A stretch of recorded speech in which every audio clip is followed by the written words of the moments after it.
that lets you save. Who cares? True Form Life.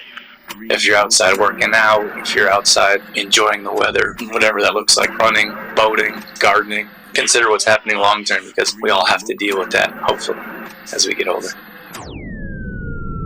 Welcome to Exploring Mind and Body with Drew Tadia. Drew is an expert in nutrition, fitness, lifestyle, and more. And he wants to help you live a healthier, longer, and more active life. Now here's your host, Drew Tadia. Welcome to another edition of nationally syndicated Exploring Mind and Body. Thank you so much for being here. Thank you for tuning in, for being a part of our True Form Life community. We're coming at you with a brand new show. We appreciate whether you're listening on terrestrial radio across the country or as a podcast around the world. We certainly wouldn't be here without you. So stick around. We got all that coming up. This is Exploring Mind and Body. Naturally improve your lifestyle one show at a time with your host, Drew Tadia. Good morning, everyone. Excited to be back out here. And today we're going to be talking about the dangers of sunburns and what you can do to prevent, because I feel like it's something we don't really think about until it's too late.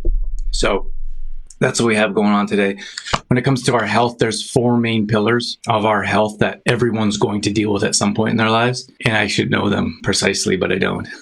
I don't pay attention to that too much. I'm just conscious of what's going on in our bodies and in our health. But diabetes is one of them. Dementia is one of them. Heart disease is one of them. And I know there's another one. But at any rate, we all deal with those at some rate. And it'd be a really good idea to look at our health history, like those in our family, what they've dealt with. Because unfortunately, and I'm not one of those people that say, oh, well, my family's had this type of disease or this type of issues, I'm going to get it. That's just how it is. I don't believe in that. I think we can prevent and we can change our destiny. I think we can prevent and make changes in our life, but a good friend of mine just said something about diagnose. It's foolish to diagnose. It's foolish to treat without diagnosis. So I think it's very worth knowing your health history and then working towards prevention, however that looks like for you. At any rate, honestly, I'm obsessed with the mind and the brain and brain function, and that's not something that we specialize in. I don't really we don't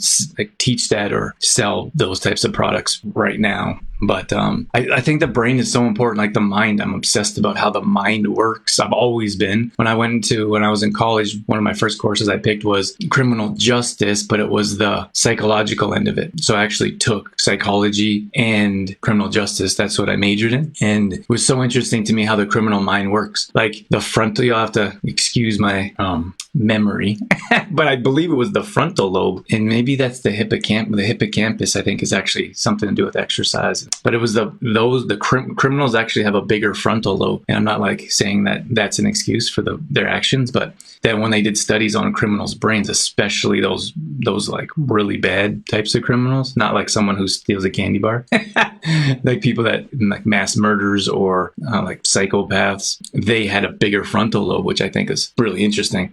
At any rate, what I'm saying is that I'm so really interested in the mind and how it works in the brain and how to keep mental clarity. And one of the things that's one of the reasons why magnesium is really interesting to me, more particularly magnesium threonate, because it's the only magnesium that can break the blood-brain barrier and actually get to your brain and offer those mental clarity, help with mood, anxiety, depression, those things that happen in the brain chemically. And then MCT oil is another one. That one is specifically for your brain function. And those of you that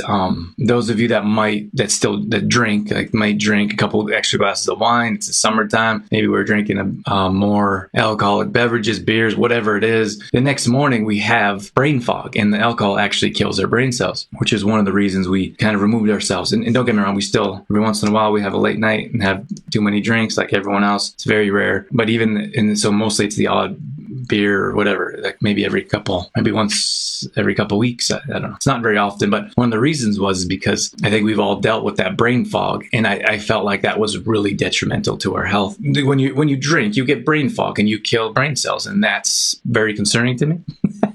Because as we get older, I feel like age catches up with all of us. That's just the way it is. And again, I'm not one of those people that is oh, I'm getting older, I should just expect health ailments to bombard my life. I'm not that type of person. I feel like we can continue to get better and younger and stronger and more and rejuvenate our cells, younger cells and better cells. So I'm not one of those people that are like, oh, it's just age. I'm getting older. I don't accept that. But there'll come a time as we get older, like I think most of us deal with osteoporosis at some point in time. It's the weakening of our bones. Our bones get smaller and worn out. There's things that we can do, our ligaments and joints as we age. But I also think that we forget about our brain and our brain function. And I want to, like, as I get older, I want to keep having continue to have brain function and mental clarity and motivation and memory, cognitive function, like coordination, like that stuff happens in your brain. And I really feel like we forget about that when it comes to health. And it's, at least to me, it's super important. So let me tell you about the tea. When it comes to green teas or even fermented teas, people usually ferment them too long. Most people grab like a lower quality, like cheap Lipton type of tea, drop it in, and like, I don't really like tea, which is perfectly fine. If you don't get a really nice tea, you're probably not going to like it. So when it comes to green tea, you have to ferment it for 3 minutes. So the first time I usually run these around twice. I'll have 2 cups in a day, or most times 1 cup in the morning. And that's it. So that's 3 minutes, but then I'll reuse this. Like I'll leave this in the cupboard, drive Dorothy crazy, but then I'll use it again the next day, and I'll steep it for 4 minutes. So, but if you leave it in too long, it gets bitter. And then if you don't drink this, like if I forget about this and drink it in the afternoon, it'll taste a bit bitter. So there's some tea hacks for you. I actually did a whole show about tea, if you guys are interested in checking that out. I am going to get into sunscreen and protecting yourself.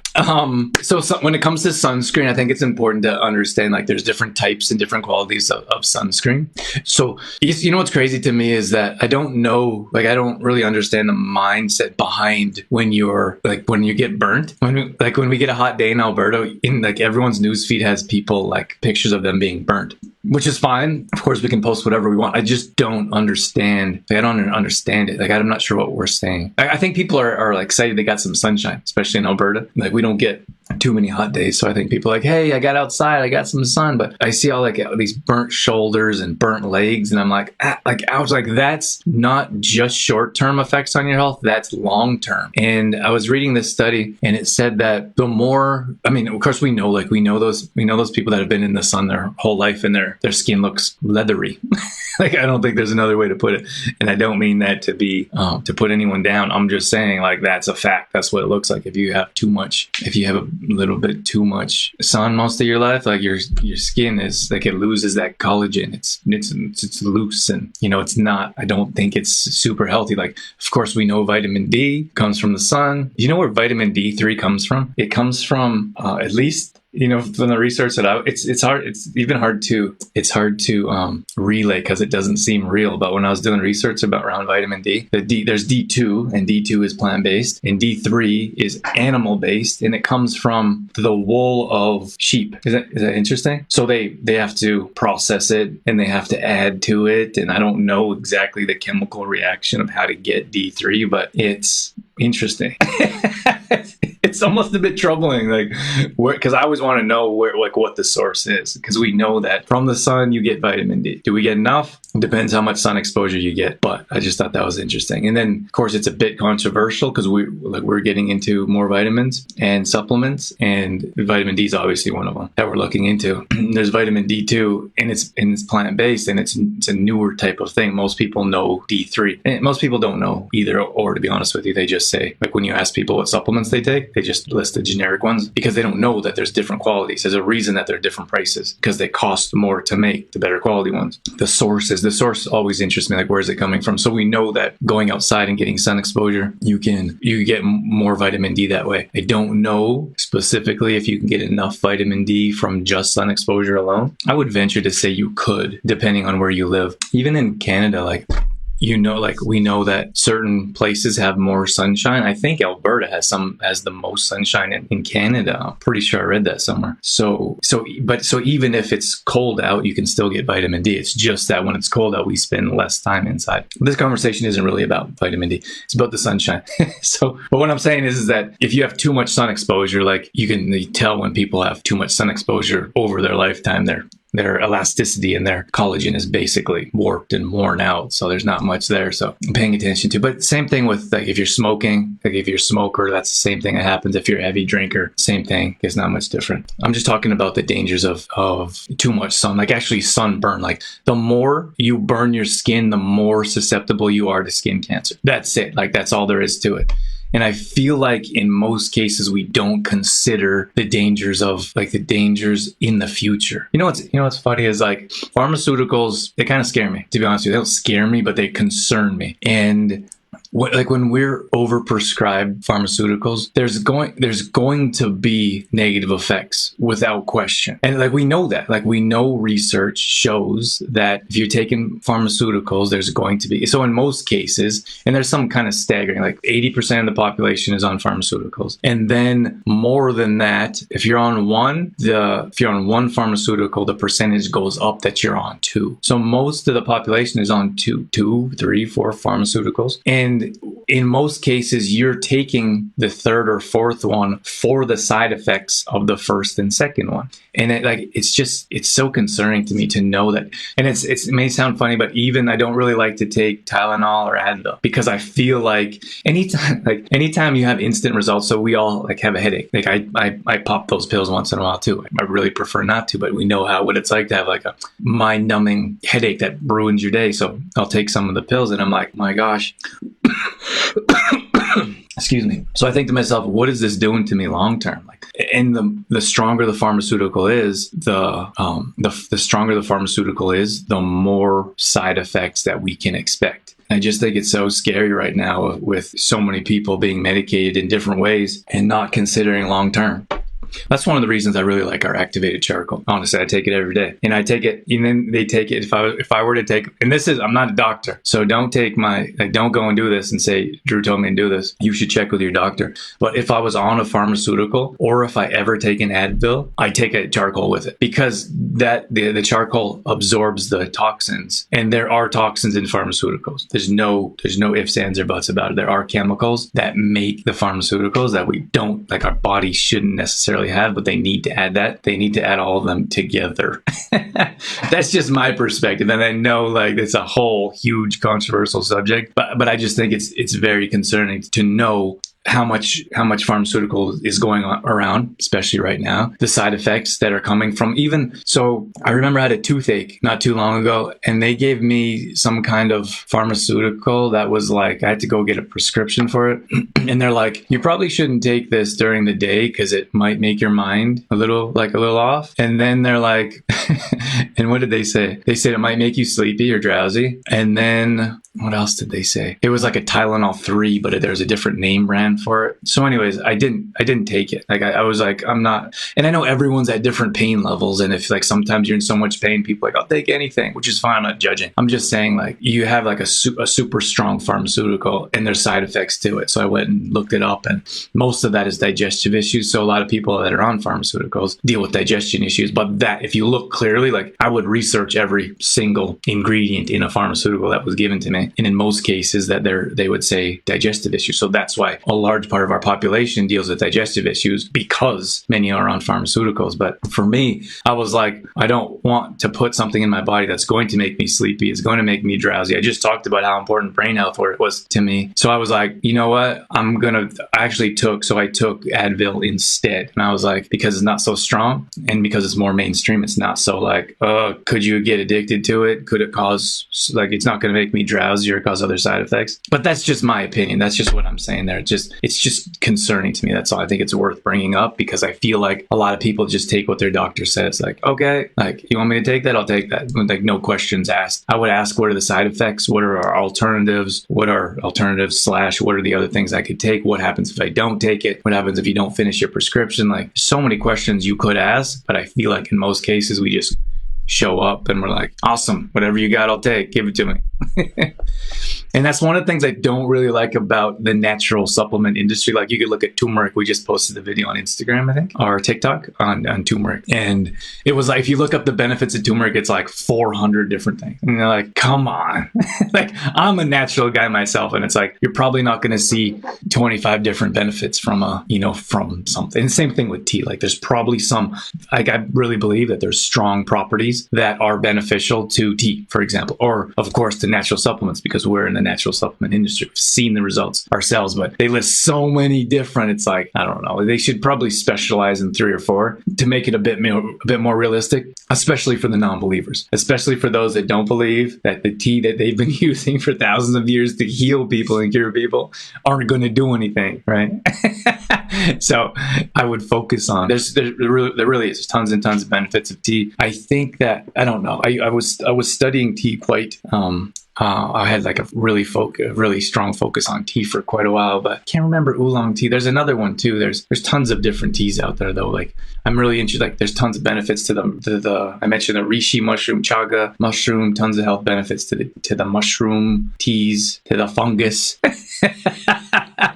I'm a big green tea fan myself. I don't really like black teas very much. Only thing I use black tea for is in my kombucha when we're making kombucha. And then green tea is my favorite. And then different herbal teas. There's tons of different herbal teas for health benefits. I try to stay away from the black tea because of the caffeine. There is green tea. There is caffeine in green tea, but it's a different type of caffeine. And it doesn't seem to doesn't bother me personally. The black tea is similar to a coffee and it like makes me feel jittery and uncomfortable. So that's just my personal opinion. But when it comes back to, so we were talking about vitamin D and getting enough vitamin D from the sun, but probably supplementing is a good idea, mostly because people don't spend enough time outside, regardless. Like we're inside at a desk under blue light, no less, and which is also detrimental to our mitochondria and our cells. So that should be of concern to try to get outside and spend more time outside and then supplementing properly. But when it comes to being outside specifically in the sun, there's we know that there's skin cancer out there, that we know that there's detriments to our health, and not just how it looks or how it feels. I talked about that elasticity. But what was that study I was reading? I just posted it in our fitness family group. It was about how the more you burn your skin, obviously, the more susceptible you are to skin cancer. And that's always concerning. So one of the things that we try to do is when we're in LA, like it's almost always sunny there, except for June. It's kind of funny. I'm not there in June. I'm kind of like, haha, because they have this thing they have a month, they call it June gloom.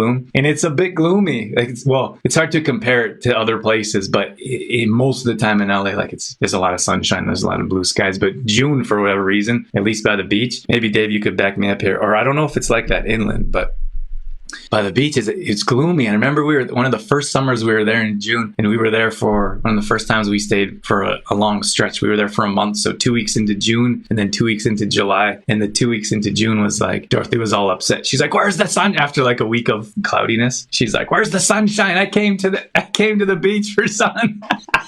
I was like, okay, relax. But and then we started to ask around, and they said, well, it's June, and it's just usually gloomy here in this month. But then July, August, September, like it's hot and sunny, which is exactly what happened. But when we're there, we try to do different things to avoid. It's a name brand marine layer. It burns off later in the day, and that's something of interest. And I suppose that's not something that happens here in Alberta, where many of you are watching from. But in LA, there's often like it's like a morning haze, and I guess I never knew that it was called marine layer. But there's almost like a haze, some often, but not every day. Some days you wake up and it's bright and sunny, and you're like, oh, it's going to be a hot one today. But often we'll go and get our run out. We'll go get our run or workout in the morning, especially in the summertime, because it gets really hot during the day. And there's almost like there's a haze, or it's almost cloudy, but it's not. So it's a marine layer. But that kind of burns off, and then the blue skies come out, and then the sun comes up, and it starts getting hotter and hotter. So that's one of the things that you could consider, those of you that may be more concerned about a sunburn. So it could be gardening, for example. So gardening, actually, we share a garden here with a friend in Didsbury, and getting gardening done when it's not peak time of the how hot it is, for example, like getting your gardening done in the morning or later on in the evening. My gosh, in Alberta, the sun stays up till 10 or 11 o'clock at night. It's crazy. I can only compare it to LA right now. In LA, it goes down at around 8:30 maybe. 8:30 might be the latest. But here it's it's like 10:30, and then, and we go to bed quite early, so the sun's still up. It's a funny experience. But spending those long hours, like if you're gardening, or I know a lot of people like, oh, well, it's like 11 till 3, like that's when the sun is at its hottest peak, and that's when we're like going boating or hanging out at the beach, which is fine. I'm just saying, like, taking precautions when it's when the sun is at its hottest peak is probably something you may want to consider avoiding, especially if that skin damage is of concern to you. I feel like it should be concerned to all of us. And don't get me wrong, I'm not saying never go out in the from 11 to 2, for example, or I think it's really the hottest from noon to 3 or 4. But avoiding it would be a good idea to go spend some time from 10 to 1, let's say, instead of from noon to 4 or from 2 or 3 to 5. Spend your time outside, or in this, like if it's hot out, if it's direct sunlight, no shade I'm talking about, spend an hour or 2 or a half hour, and then you could even slowly increase. It's funny, when we have family that used to go to Hawaii, and they would always go sun tanning. My gosh, stay away from the sun tanning beds. That's another subject. But they would go to the tanning beds before they would go to their trip to Hawaii, which is understandable to a degree, because then you don't get that instant sunburn. But I don't recommend tanning beds. I think that probably does more damage than a sunburn. So yeah, I think that's a good tip, and just being conscious of the sunshine and the damage that it can do. But instead of spending your time, so that's what we do. Like when we spend time at the beach, we try not to be out there from noon to 4, like exclusively. And it happens sometimes, but if it does happen, we'll wear sleeves, a hat, and sunglasses if we know we're going to be in the sun for a few hours, because there's AVP. I'm really hoping it's back this year. It's pro volleyball tournament, which was obviously canceled last year, along with everything else. But when we go during the day, it's awesome. They set up the stands on the beach, and they have give away free samples, and they have announcers and music. It's awesome. And but so if we know we're going to go out there at that particular time, we cover up. We wear hats and sunglasses, and then sunscreen is one of them as well. So that like Banana Boat brand. So with everything, you have to read the ingredients, and you have to understand, these types of companies that produce a sunscreen, in most cases it's not clean. So you have to go out of your way to find clean ingredients or clean products. What's interesting is that if you look at kids brands or baby brands, those are cleaner. And I can never wrap my head around that. I still don't really understand that. When we have baby food, or baby food is like organic and it's clean, and it's like baby food usually doesn't have tons of, it's like just fruit in a jar, like mashed up. You can go and buy it. But then as we get older, like I don't know what the adolescence or teen, like as we get older and the kids choose different foods, or we offer the kids different foods, it's like the older we get, the more toxins they have in the food. But it's always interesting to me when I see like baby food, and the parents are like, oh, I'm going to give my kid this baby food, and it's all clean. And then they get a little bit older, and they're like, why don't we try McDonald's? And I'm like, no, don't do that. But if you look at baby, not just baby lotion, oh my gosh, stay away from baby powder. Did you guys see that Johnson getting sued by? I'm only laughing because it's probably not a subject that people want to talk about right now. It's so controversial, but they're getting sued for a lot of money for their baby powder or talc powder. But when it comes to lotion, like baby lotion, or more particularly sunscreen for babies, that's cleaner. So I'll actually use that. It's not as strong. So you have to look at I'm not sure what's called PFP or whatever it is. You have to look like the 30 or the 40. I don't really pay much attention to that. I pay attention to the ingredients. So look at the ingredients on the containers. And then there's certain ingredients that we recommend staying away from. Actually, I didn't even mean to plug my book, but this is Detoxify Yourself. And there's a few ingredients here. In chapter 4, it says chapter 2, it's what's on the outside that counts. So that's page 29. Some of you have this book, and if you don't, you're more than welcome to reach out. So we talk about parabens, mineral oils, fluoride, aluminum chloride. Like these are in all kinds of different. It's in deodorants, it's in pharmaceuticals, it's in toothpaste. So you have to find those products that don't have these specific ones. But of course, there's more that we should pay attention to. These are just the main ones that I found at the time that I wrote the book. So paying attention to what's in the ingredients. And I really like looking at baby types of, I don't really like to use sunscreen, to be honest with you, because it's really hard to find clean ones. The one of the ones we usually use is the Young Living brand. And Dorothy could tell you more about that. Dorothy's a Young Living rep, and we look at all the ingredients for everything that we use, and they have the cleanest ones that we found, which is why she decided to be a rep in the first place, because we were using all their products to begin with. So that was a no-brainer. So the Young Living brand definitely is something that I would use, but I usually stay away from sunscreen and would prefer to cover up with sleeves, or like light sleeves, like light sleeves or a hat or glasses. Not all the time. I'm not talking about like if it's 9, maybe even 10 in the morning, I'm not going to probably wear sleeves. I'm talking about like actual sun protection if you're going out in the sun. Funny story. I was in Australia and I wore sleeves, and I wore black sleeves at night and then white sleeves during the day.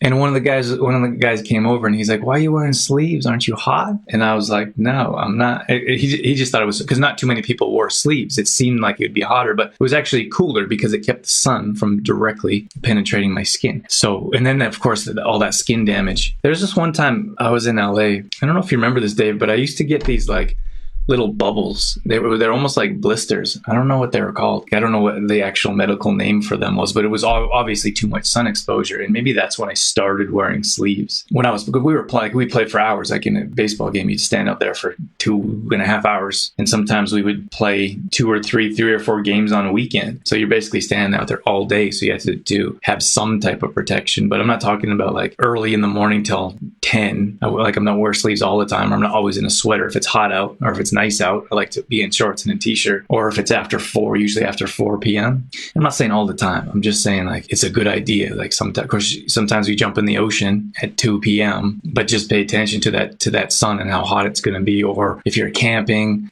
how much sun exposure you're going to have while you're camping or while you're driving your boats or whatever you guys do on the lakes. I'm obviously not a lake person, but there's a lot of things that we can do. But that's all I wanted to talk about today. I just wanted to bring it up, just bring awareness around like there's serious, not just short term. For me, it's more long term, serious long term health issues. The more our skin gets burnt, the more sun exposure, and I should say the more overexposure. So of course we know that the sun offers tons of benefits, health benefits to us while we're not having overexposed and getting burnt to it. I used to have a friend that would always burn her nose like all the time. And she'd always be like, "Shoot, I burned my nose again." And I'm like, what do you think that's going to happen like long term? Like, what do you think is going to happen in 10 years? And like most people think about now, today, this minute, like instant text messages, microwaves, drive-thrus. That's all we think about. But I think when it comes to our health and looking to the future and considering what may come up later on, may be a good idea. Maybe a good idea to be like, what's this going to do to me long term? That's why I'm like, I had that little pharmaceutical conversation of like, it doesn't matter what it is. Like to me, it doesn't matter what it is. It could like, I don't like taking like Advil. I'm like, I don't really want to take that because we don't know what's that happen. Like it puts our liver in overdrive. That's why I didn't take that other. I don't even know the name. It started with a T, and I'm like, I've never even heard of this. Why would I take this? So I actually went there. Fortunately, my insurance paid for it. I think it was like a $60 bottle, and I had to pay $5. And I looked at it, and I like morally, I'm like, nah. And I did some research and looked at some of the side effects, and I was like, you know what? I don't want to take that. I'll take something less extreme, less harmful to my body, less side effects on my liver, digestion, and I got by without it. So regardless, whatever it is you're doing, consider long-term effects is what I'm saying, especially right now when it comes to sun exposure. And if you're outside working out, if you're outside enjoying the weather, whatever that looks like, running, boating, gardening, consider what's happening long-term, because we all have to deal with that, hopefully, as we get older. Thank you guys so much for joining me. Hope you consider covering up a little bit when it comes to sun and spending a little bit less time in those peak hours, especially when that offers a bit more danger. Have a great day, everyone. We'll catch up with you later. True Form Life. All right, that's going to wrap things up for this edition of Exploring Mind and Body Once again, thank you so much for being here. Thank you for tuning in and being a part of our True Form Life community. You can always find us on facebook.com/trueformlife. We post up there a couple times a day on our story. We're always trying to bring you more content around living a healthy lifestyle, whether that be nutrition, fitness, lifestyle, and more. We also have free challenges that we do at least once a month. So if you follow us along there, you'll be able to join maybe a plank challenge or a squat challenge, Tabata challenge, whatever it may be. We'd love to have you join us. We're also on Instagram.com/DrewTadia. Again, we're posting up there a couple times a day along with our story, all dedicated to keeping you fit and healthy and on track. Our main website is trueformlife.com. If you want to check out some of our products, some of our services, or if you just want some great content from videos to blog posts and recipes and more, we got all that at trueformlife.com. Once again, thank you so much for being here. That's it. That's all I got. I'm out of here. As always, I'm your host, Drew Tadia, in health and fitness for a better world. Thanks for listening. You've been listening to Exploring Mind and Body with True Form Life's Drew Tadia, fitness expert. To find out more about the show, Drew Tadia, or to listen to past shows, visit exploringmindandbody.com.